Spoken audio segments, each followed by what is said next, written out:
After 30 years of hearing, "You'll never amount to anything," my 89-year-old father called me a worthless loser who'd wasted her entire life. What he didn't know was that I'd just become the oldest woman in our state to launch a $1 million tech startup at age 67. His reaction to the truth would change everything between us forever. If you are watching this, kindly subscribe and let me know where you are watching from. And I hope that you're safe wherever you are. The phone rang at 6:47 a.m. on a Tuesday morning. I was in my kitchen, brewing coffee and checking emails about my company's latest investor meeting. At 67, most people would be planning retirement. Instead, I was planning my next business expansion. "Margaret," my father's gravelly voice cut through the phone like a rusty knife. No hello, no pleasantries, never any warmth. "Good morning, Dad. How are you feeling?" "Terrible. My arthritis is killing me."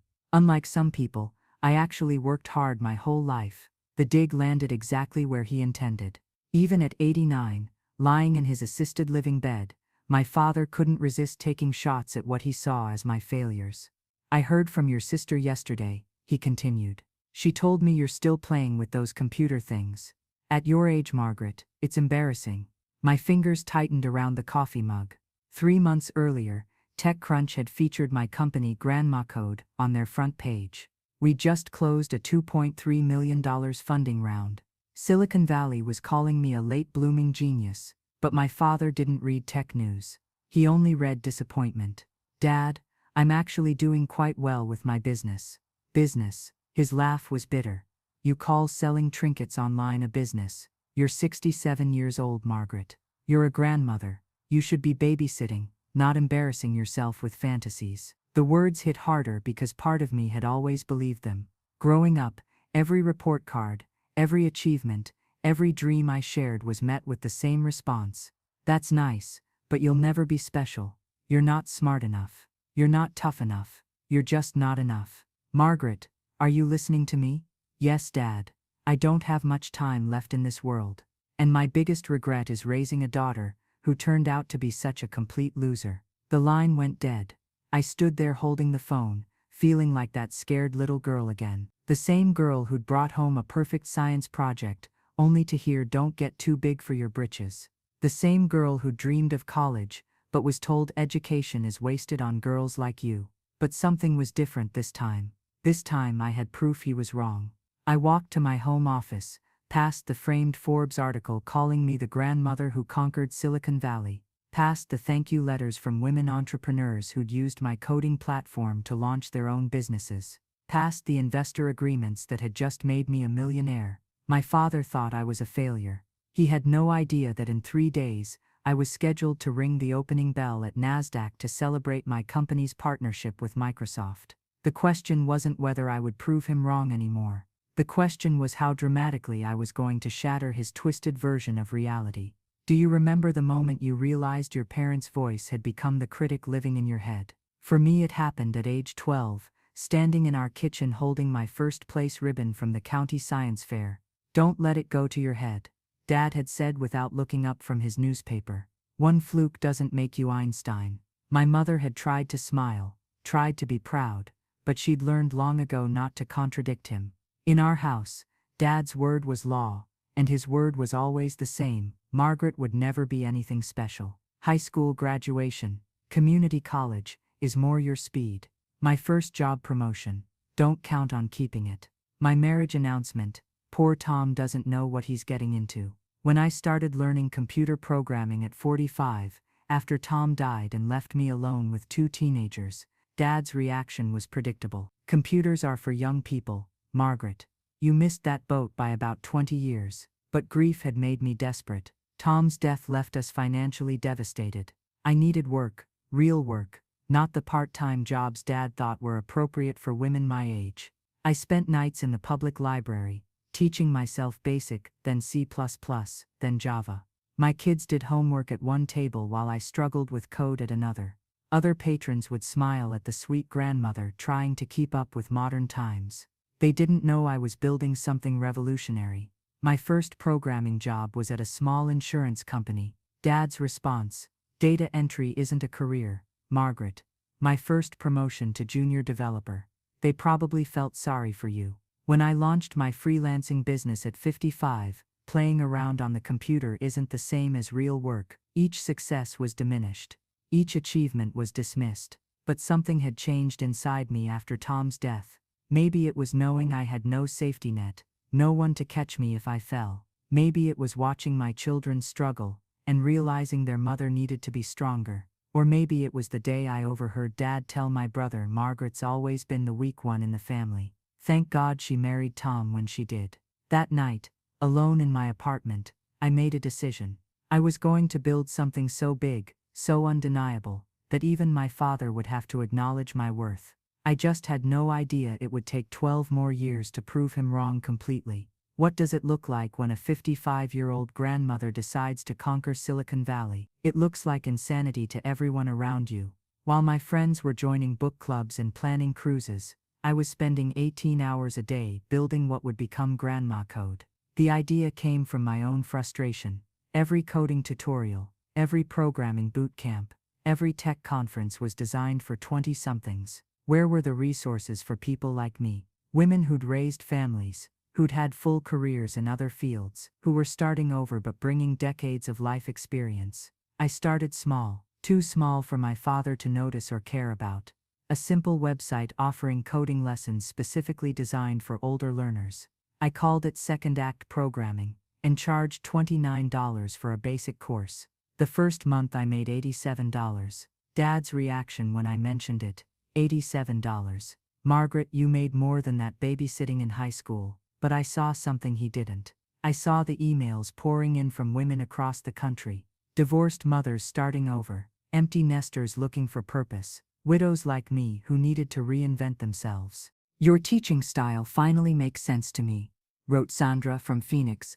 I'm 48, and everyone else treats me like I'm too old to learn this stuff. I reinvested every penny, better website, professional videos, more comprehensive courses. Month 2, $340. Month 6, $2,100. By year 1, I was making $8,000 a month. Dad's response, don't quit your day job. I had already quit my day job. Year 2 brought the breakthrough. I realized teaching coding wasn't enough. These women needed actual tools built for their way of thinking.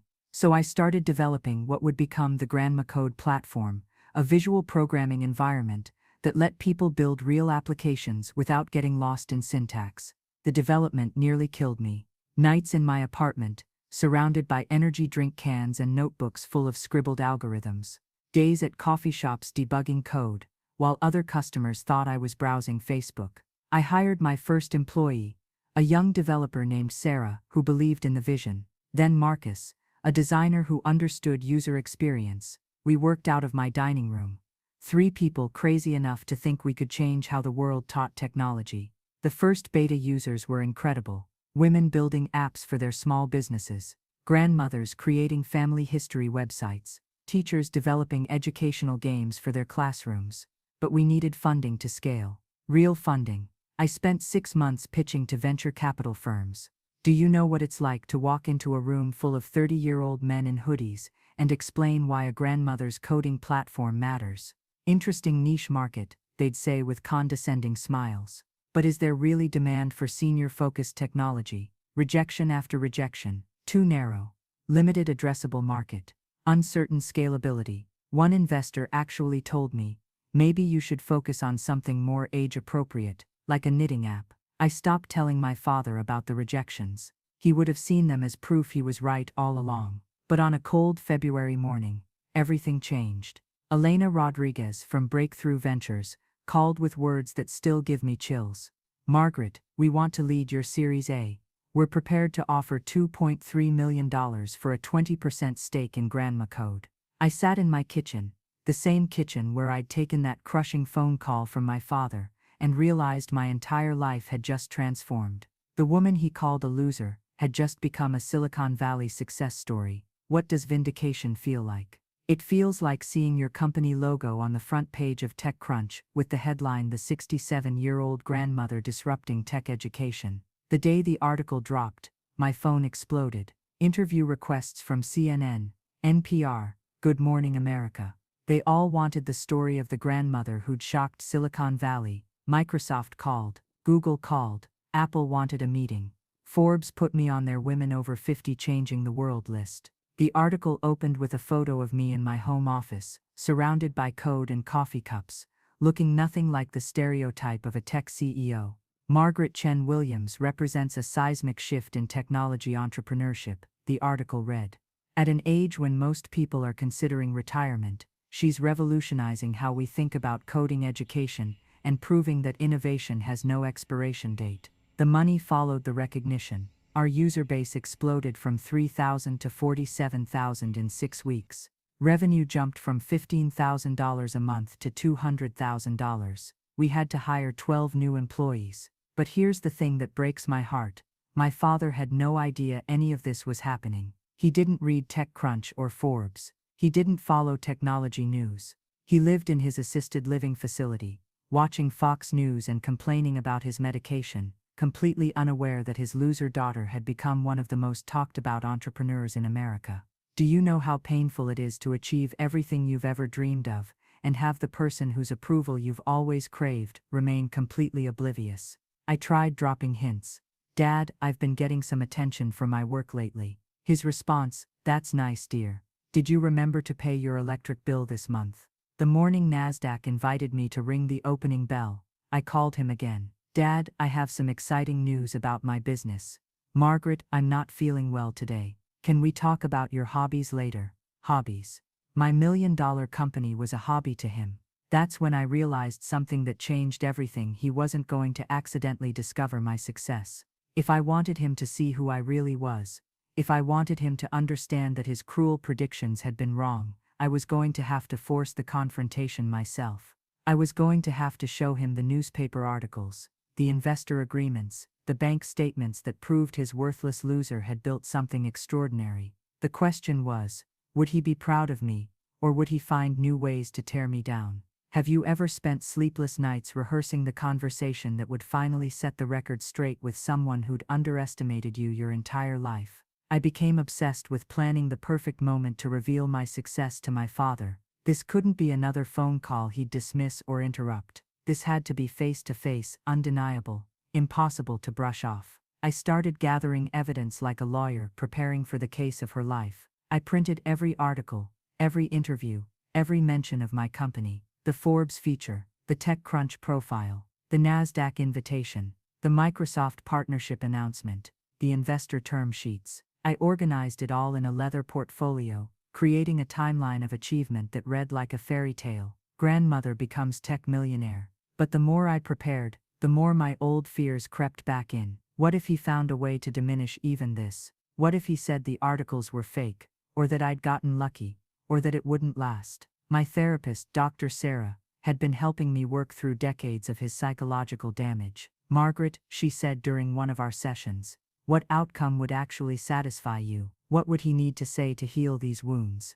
I thought about it for days. An apology, acknowledgement that he'd been wrong, pride in my accomplishments. The truth was, I just wanted him to see me, really see me, not the failure he'd invented in his head, but the woman I'd actually become. I decided the meeting would happen at Riverside Cafe, his favorite restaurant near the assisted living facility, neutral ground, but familiar enough to keep him comfortable. I'd drive down on a Saturday morning, take him to brunch, and slowly reveal the magnitude of what I'd built. The Friday before our planned meeting, Microsoft announced our official partnership at their annual conference. Grandma Code would be integrated into their educational platform, reaching millions of users worldwide. I watched the live stream from my office, seeing our company logo displayed on the main stage beside Microsoft's, hearing the presenter describe our platform as revolutionary and game-changing. My phone buzzed with congratulations texts. My team was celebrating. Industry leaders were calling to schedule partnerships, and my father was probably watching his morning game shows, completely oblivious that his daughter had just secured the biggest business deal of her life. That night, I barely slept. I kept imagining different versions of our conversation. In some scenarios, he was proud and apologetic. In others, he found new ways to hurt me. In the worst ones, he was so deep in his own bitterness that not even undeniable proof could change his mind. But I'd made my decision. Tomorrow I would drive to his facility with my leather portfolio full of achievements. I would order his favorite eggs Benedict, and slowly, methodically, show him exactly who Margaret Chen Williams had become. I just had no idea how violently he would react to having his lifetime of assumptions shattered. Saturday morning arrived gray and cold. I dressed carefully, choosing the same navy blazer I'd worn for my Forbes photo shoot. If I was going to confront my father, I wanted to look the part of a successful CEO. The drive to his assisted living facility took 45 minutes, giving me too much time to rehearse and second-guess myself. My leather portfolio sat in the passenger seat like evidence for a trial. Riverside Cafe was exactly as I remembered: worn vinyl booths, the smell of bacon grease, and elderly customers reading newspapers over coffee that had been brewing since dawn. Dad was already seated at his usual corner table, studying the menu he'd memorized 20 years ago. "Margaret," he said without looking up, "you're 3 minutes late. Some things never change." I slid into the booth across from him, placing my portfolio beside me. He looked frail, smaller than in my memories, but his eyes still held that sharp criticism I'd known my entire life. "How are you feeling, Dad?" Like death warmed over. "My back is killing me. The food here gets worse every week, and the staff treats us like children." He finally looked at me, taking in my professional attire with obvious confusion. "Why are you dressed like you're going to a job interview?" The waitress came, and we ordered. Dad got his usual eggs Benedict. I ordered coffee and tried to calm my racing heart. "Dad, I wanted to talk to you about my work. Remember when you called me a loser last month?" His face hardened. "I didn't call you a loser. I said you were wasting your life with those computer games. Actually, you said your biggest regret was raising a daughter who turned out to be a complete failure." "Well," he shrugged, no shame in his voice, "if the shoe fits." This was the moment. I opened my portfolio and pulled out the Forbes article, sliding it across the table. "I thought you might want to see this." He looked down at the magazine page featuring my photo and the headline, "The 67-year-old grandmother disrupting tech education." His eyes narrowed as he read the first paragraph. "What is this supposed to be?" "It's a feature article about my company, Dad. Forbes named me one of the 50 women over 50 changing the world." He picked up the article, reading more carefully. I watched his expression change from confusion to disbelief to something that looked almost like fear. "This is fake," he said finally. "You made this up." I pulled out the TechCrunch article, then the NASDAQ invitation, then the Microsoft partnership announcement. Article after article, achievement after achievement, proof after undeniable proof. His face went white. "Margaret, what is this? What are you trying to prove?" "I'm trying to show you that your worthless loser daughter just became a millionaire. That the woman you said would never amount to anything has built a company worth over $10 million. That every cruel prediction you made about my life was completely wrong." The words poured out like water through a broken dam. 30 years of hurt and anger and desperate need for validation. "Dad, while you were calling me a failure, I was changing lives. I've taught over 50,000 women to code. I've helped hundreds of people start their own businesses. Microsoft just partnered with my company. I'm ringing the opening bell at NASDAQ next month." He stared at the papers spread across our table like evidence of a crime. "I don't understand," he whispered. You're Margaret. You're not successful. You've never been successful." And that's when I realized the horrible truth. He genuinely couldn't process evidence that contradicted his lifetime of assumptions about me. His identity was so tied to being right about my failures that my success threatened his entire worldview. His face twisted with an emotion I couldn't identify. "Rage? Shame? Fear? This doesn't change anything," he said, pushing the articles away. "You got lucky. It won't last. You'll mess it up like you mess up everything else." He stood up, his hands shaking with fury or shock or something deeper. "I don't believe any of this. And even if it's true, it doesn't make you any less of a disappointment to me." He walked out of the restaurant, leaving me alone with my portfolio of achievements and the crushing realization that some people would rather hold on to their hate than admit they were wrong. The silence after my father left the restaurant was deafening. I sat alone in that vinyl booth, surrounded by articles and achievements, feeling more empty than validated. The waitress approached cautiously. "Honey, your father forgot his wallet." Of course he had. Even in his dramatic exit, I was still the one left to clean up the mess. I paid both bills and drove to his facility, finding him in his room, staring out the window with the blank expression of a man whose world had just shifted on its axis. "You forgot your wallet," I said, placing it on his dresser. He didn't acknowledge me. "Dad, we need to talk about this." "There's nothing to talk about." His voice was hollow. "You've made your point. You're successful, and I was wrong. Are you happy now?" But I wasn't happy. I was heartbroken, because even faced with undeniable proof of my achievements, he couldn't find it in himself to be proud of me. "I don't understand," I said, sitting in the chair beside his bed. "Why can't you just be happy for me? Why can't you admit that maybe, just maybe, you were wrong about who I am?" He turned from the window, and I saw something in his eyes I'd never seen before: genuine pain. "Because if I was wrong about you," he whispered, "then I wasted 67 years being wrong about my own daughter." The admission hung in the air between us like a confession. "Dad, do you have any idea what that means, Margaret? Do you know what it's like to realize you've spent your entire life trying to keep someone down who was actually soaring?" His voice broke on the last word.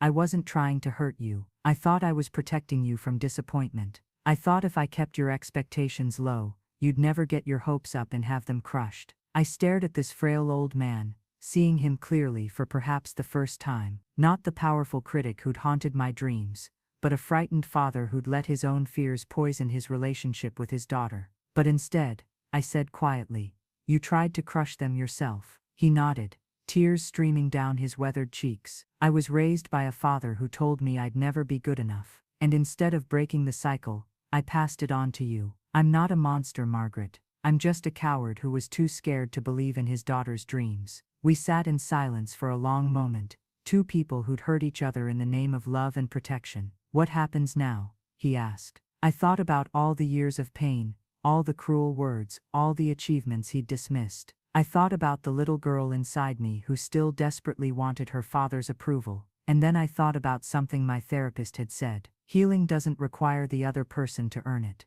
Sometimes it just requires you to choose it. "Now," I said, reaching for his hand, "we try to do better. Have you ever tried to rebuild a relationship that's been broken for decades? It's harder than starting a tech company, harder than learning to code at 45, harder than convincing Silicon Valley that a grandmother belongs in their world. But sometimes the hardest things are the most worthwhile." The change in my father wasn't instant or dramatic. There was no Hollywood moment where he suddenly became the supportive parent I'd always wanted. Instead, there were small shifts, tiny acknowledgments, gradual recognition of who I really was.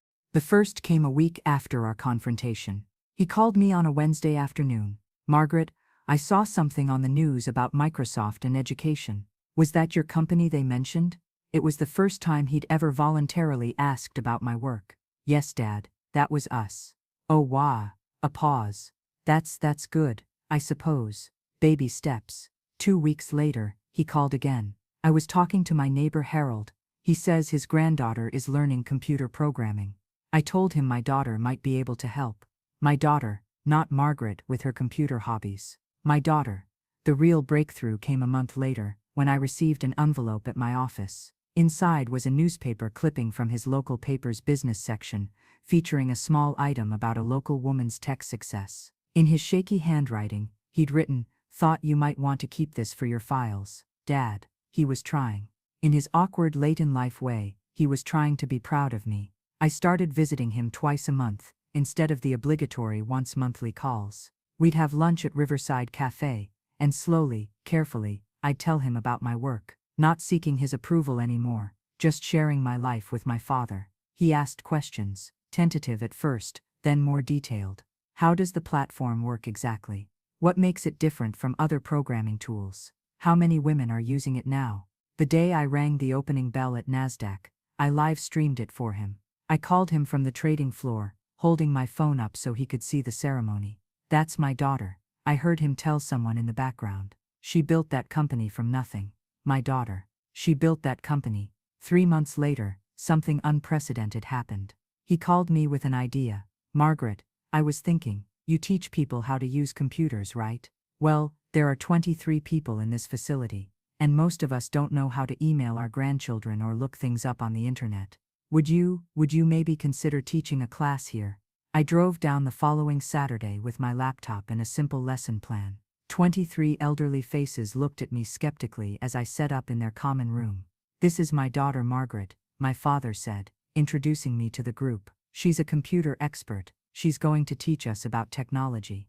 The pride in his voice made me tear up. We started with email, basic web browsing, how to video chat with distant family members. These seniors, many of whom had never touched a computer, were hungry to learn. My father was my most eager student. "Look what I did," he'd say, showing me how he'd figured out online banking, or found a recipe for his favorite cookies. I'm not completely hopeless with this stuff. 6 months after our confrontation at Riverside Cafe, we had dinner together again. Same booth, same menu, completely different relationship. "Margaret," he said as we finished our meal, "I need to tell you something." I braced myself, old habits dying hard. "I've been bragging about you to everyone here, probably driving them crazy with stories about my successful daughter." He smiled, and I saw genuine warmth there.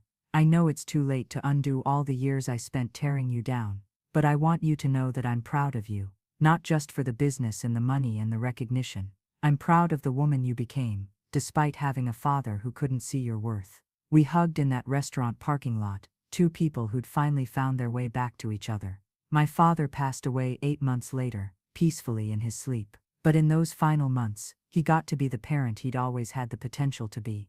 And I got to be the daughter I'd always been, just finally seen and appreciated for who I really was. At his funeral, I spoke about the man he became, not just the father he'd been. About second chances and late-blooming love and the courage it takes to admit you were wrong. He taught me that success isn't just about building a company or making money, I told the gathered mourners. Success is about becoming the person you were meant to be, and helping the people you love become who they were meant to be too. Today, Grandma Code serves over 200,000 users worldwide. We've expanded into 17 countries and partnered with major corporations to provide coding education for mature learners. I've been featured on the cover of Entrepreneur magazine and spoken at tech conferences around the world. But my proudest achievement remains those final months with my father, when we both learned that love can overcome decades of hurt, and that it's never too late to see someone clearly for the first time. My company's latest initiative is the Second Chances Scholarship Program, offering free coding education to women over 50 who are starting over. We've already helped 3,000 women launch their own businesses or find new careers in technology. Each time I see one of these women succeed, I think about my father's final words to me: "I wish I'd believed in your dreams sooner, but I'm grateful I got to see them come true." The little girl who once desperately wanted her father's approval has become a woman who helps other people believe in their own potential. The daughter who was called a loser is now empowering thousands of women to rewrite their own stories of success. And sometimes, late at night in my office, when I'm working on the next feature or planning the next expansion, I can almost hear my father's voice. Not the critical voice that haunted my childhood, but the proud voice from those final months: "That's my daughter. She built that company from nothing." Success isn't just about proving your critics wrong. It's about becoming so confident in your own worth that their opinions no longer have the power to define you. But forgiveness. Forgiveness is about giving someone the chance to see you clearly, even when they've spent a lifetime looking away. If this story touched your heart, please like this video, share it with someone who needs to hear it, and subscribe for more stories about never giving up on your dreams. In the comments, let me know, what would you want to prove to someone who doubted you? Your story matters, and I'd love to hear it.